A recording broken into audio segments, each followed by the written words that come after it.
father standing out one day, and his young son, about 6 years old, asked him, "Dad, what is the size of God?" They're standing outside, and kids can ask some of the darndest questions. What is the size of God? How, as a father, do you answer that? While he's trying to figure out how to respond to his son,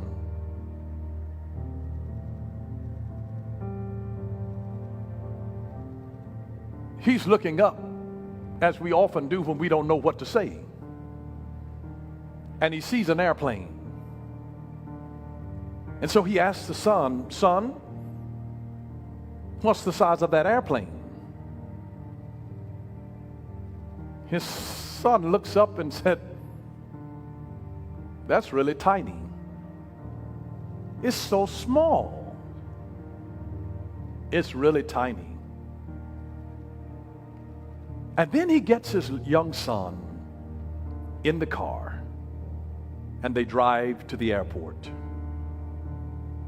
And they get out, and as they're approaching, they can see from the side a giant aircraft. And then he asks again, "What's the size of that plane?" And his little son said, "It's so big. It's so big." And the father explains to him that when you get closer to it, it seems bigger. And so he says, the closer that you are to God,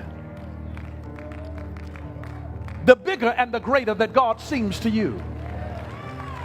The farther that you are away from him, the smaller that he seems, and you begin to doubt what all he can do.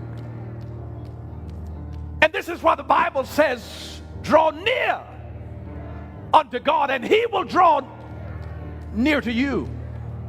And as you draw near to God, it begins to embolden you with a faith that with God all things are possible, because you see the greatness of God.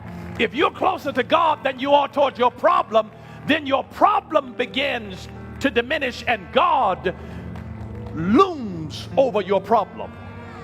But when you're too close to the problem, or to the person who is the problem, it obscures your perception of God.